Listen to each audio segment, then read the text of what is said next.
नमस्कार, राज की बात में आपका स्वागत है। इधर संसद के अंदर हो हल्ला चल रहा है, हंगामा चल रहा है। संसद में विपक्षी पार्टी को एक करने की कोशिश में कांग्रेस लगी हुई है, क्योंकि राहुल गांधी के खिलाफ आजकल इंडी अलायंस में हंगामा हो रहा है कि अब क्या इनके हाथों में नेतृत्व दी जानी चाहिए या फिर इनसे इंडी अलायंस को अलग कर देना चाहिए। लेकिन इस बीच संसद में हंगामा होता रहा और जम्मू कश्मीर में एक दूसरा खेल चल रहा है। जम्मू कश्मीर में शाह और एलजी दोनों एक के बाद एक एक्शन लिए जा रहे हैं और वहां के चीफ मिनिस्टर उमर अब्दुल्ला छटपटा रहे हैं और दूसरी तरफ महबूबा मुफ्ती की बेटी इल्तिजा मुफ्ती, जिनको आजकल पीडीपी की कमान सौंप चुकी है महबूबा मुफ्ती ने, उसके खिलाफ भी एफआईआर दर्ज हुआ है, क्योंकि उसने मुसलमानों के एजेंडे पर चलने के लिए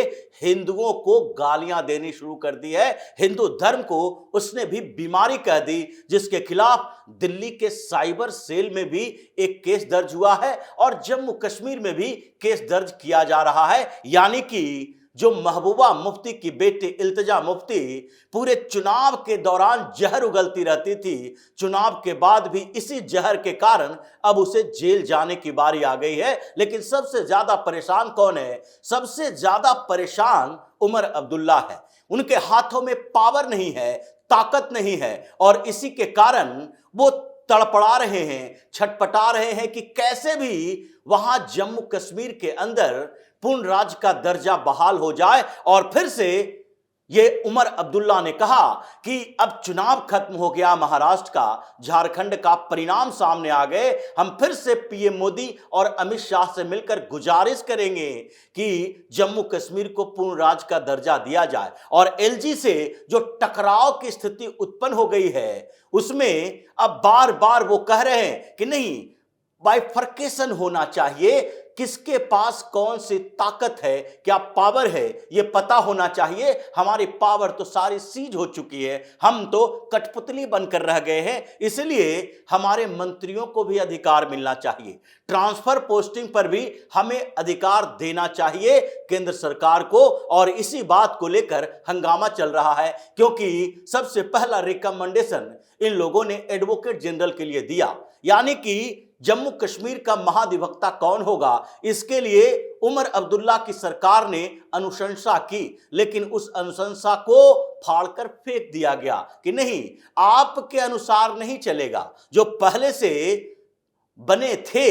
एडवोकेट जनरल डीसी रैना, उसी को कंटिन्यू करने की बात उमर अब्दुल्ला ने कही थी। लेकिन केंद्र सरकार ने सीधे तौर पर कहा नहीं, ये आपके रिकमेंडेशन की जरूरत नहीं है, यहां यूटी है तो यूटी की तरह चलेगा, एलजी फैसला लेंगे, केंद्र सरकार सहयोग करेगी और उसी के आधार पर नए एडवोकेट जनरल की नियुक्ति होगी। और इस बात को लेकर उमर अब्दुल्ला ने सीधे तौर पर एलजी को आमने सामने होकर बात करनी शुरू कर दी कि नहीं, ये केंद्र सरकार और राज्य सरकार दोनों के बीच में कम से कम कोऑर्डिनेशन की बात तो हम कर रहे हैं, लेकिन अगर ऐसे मंत्री परिषद के अनुशंसा को आप ठुकराते रहेंगे तो फिर राज्य में चुनाव का मतलब क्या है, राज्य के मुख्यमंत्री होने का मतलब क्या है, ये कैबिनेट का मतलब क्या है। इसलिए अगर इन मामलों में हमें हस्तक्षेप करने के लिए कोई अधिकार ही नहीं होगा तो इसका मतलब है कि हमसे इस्तीफा ले लीजिए। ये परेशानियां चल रही है, क्योंकि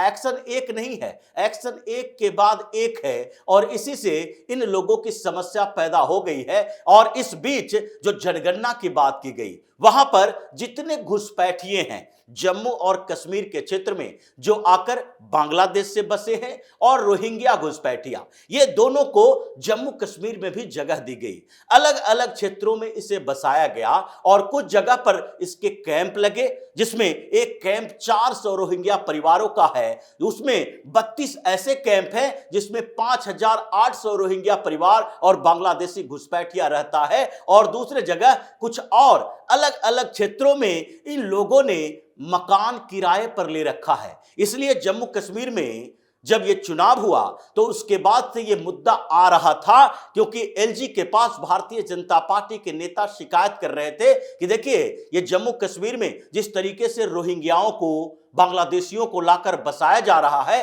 कैंप में तो ये शरणार्थी के तौर पर है, लेकिन कैंप से निकलकर धीरे धीरे ये कुछ मोहल्लों में पहुंचते हैं। मुस्लिम मोहल्लों में इन्हें किराए पर मकान दे दिया जाता है और वहां से फिर ये वहीं के वोटर बन जाते हैं, फिर आधार कार्ड और यहीं के बसिंदे हो जाएंगे। इसलिए इस पर रोक लगानी चाहिए। तो फिर इसके बाद 2 आदेश पारित किए गए। एक आदेश तो यही पारित किया गया कि जितने रोहिंग्या और बांग्लादेशी घुसपैठिए जम्मू कश्मीर में हैं, ज्यादातर जम्मू के रीजन में इन लोगों को बसाया जाता है, क्योंकि जम्मू में डेमोग्राफी चेंज करने की एक कोशिश है। कश्मीर के मुसलमान जम्मू की तरफ नहीं आ सकते, लेकिन बाहर से जो मुस्लिम हैं उनको जम्मू के क्षेत्रों में बसाने की कोशिश इन सरकारों ने की। चाहे महबूबा मुफ्ती की सरकार हो या उमर अब्दुल्ला की सरकार हो, फारूक अब्दुल्ला की सरकार हो, ये सारी सरकारों ने रोहिंग्याओं को, बांग्लादेशियों को इधर ही बसाने की कोशिश की कि जहां जम्मू के क्षेत्र में हिंदुओं की जनसंख्या, सिखों की जनसंख्या ज्यादा है, उन जगहों पर मुसलमानों को बसाओ और ये रोहिंग्या बांग्लादेशी घुसपैठियों को भी उन्हीं जगहों पर कैंप में पहरे डालो और फिर दूसरे मकानों में इनको शिफ्ट करो और फिर वहीं से खेल शुरू होता है वोटर आईडी कार्ड बनाने का, आधार कार्ड बनाने का, और फिर इनको सारे अधिकार दिए जाते हैं। ये जो कॉन्स्पिरेसी चल रही थी उसी के खिलाफ एलजी ने आदेश दिया और जम्मू कश्मीर में जितने रोहिंग्या और बांग्लादेशी रह रहा है उन सब की जनगणना शुरू हो गई। और उसके बाद दूसरा आदेश यह भी दिया गया कि अगर इन लोगों को, जो घुसपैठिए हैं, इसको किसी ने किराए पर मकान दिया है तो उसके खिलाफ भी केस दर्ज होगा। अब इन दोनों बातों से तो परेशानी उमर अब्दुल्ला की बढ़ी हुई थी, लेकिन उसके बाद एक और खतरनाक आदेश आया, बड़ा आदेश आया कि जो कैंप में रोहिंग्या बांग्लादेशी रह रहा है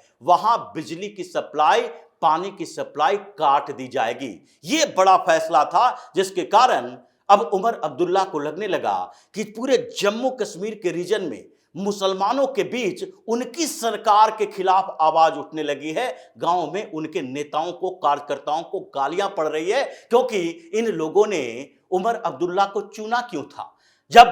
जम्मू कश्मीर का चुनाव हो रहा था तो उस समय किसी भी तरह से जो भी सर्वे आ रहे थे, जितनी जानकारियां वहां के पॉलिटिकल एनालिस्ट दे रहे थे, वो कहीं भी ये नहीं दिख रहा था कि जम्मू कश्मीर में इस बार नेशनल कॉन्फ्रेंस को कश्मीर की घाटी के क्षेत्रों में बहुमत मिल सकती है। वहां पर यही दिख रहा था कि कश्मीर के क्षेत्र में इतनी छोटी छोटी पार्टियां और उसके बाद उमर अब्दुल्ला, पीडीपी, ये सारी पार्टियों मिलकर जिस तरीके से कैंपेन किया है उसमें अगर सीटें मिलेगी भी तो किसी भी पार्टी को 10 से 15 सीटों से ज्यादा नहीं मिलेगी। इंडिपेंडेंट उम्मीदवार है, जमात के बैकअप वाले उम्मीदवार हैं, राशिद इंजीनियर की पार्टी है, सज्जाद लोन की पार्टी है, और ये सारे ऐसे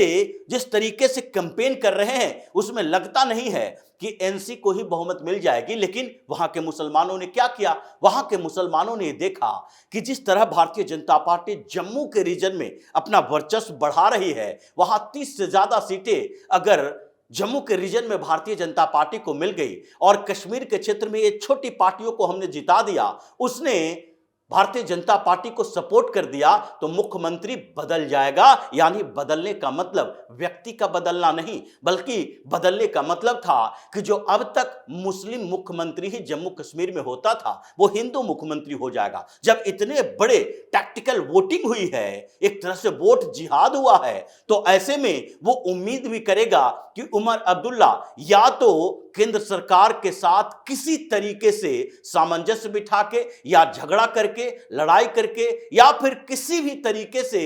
जम्मू कश्मीर में मुसलमानों को एक प्रोटेक्शन दे। और वही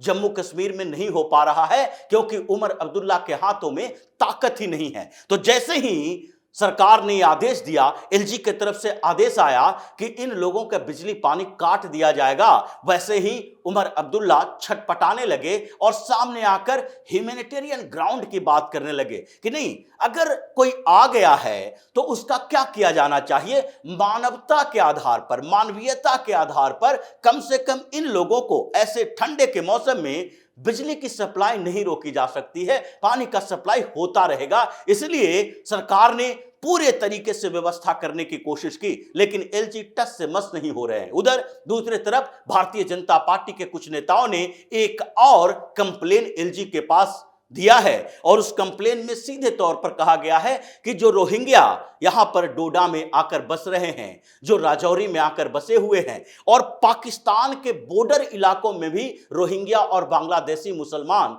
यहां आकर बसे हुए हैं, ये केवल घुसपैठियों का मामला नहीं है बल्कि सुरक्षा का मामला भी है। और इन लोगों को बसाने में जम्मू कश्मीर की उन पार्टियों का बड़ी भूमिका है, इसलिए इसकी सीबीआई जांच होनी चाहिए और इन लोगों पर भी केस दर्ज होना चाहिए जिसके पार्टी के नेताओं ने इन लोगों के लिए कैंप बनाए, वहां पर बसाया है और बाहर से ला लाकर जम्मू के डेमोग्राफी को चेंज करने की कोशिश की जा रही है। इसलिए एलजी सख्त रुख अपना रहे हैं। जम्मू कश्मीर में अब्दुल्ला छटपटा रहा है और अब इल्तिजा मुफ्ती के जेल जाने की बारी आ गई है, क्योंकि कश्मीर का मुद्दा जिस तरीके से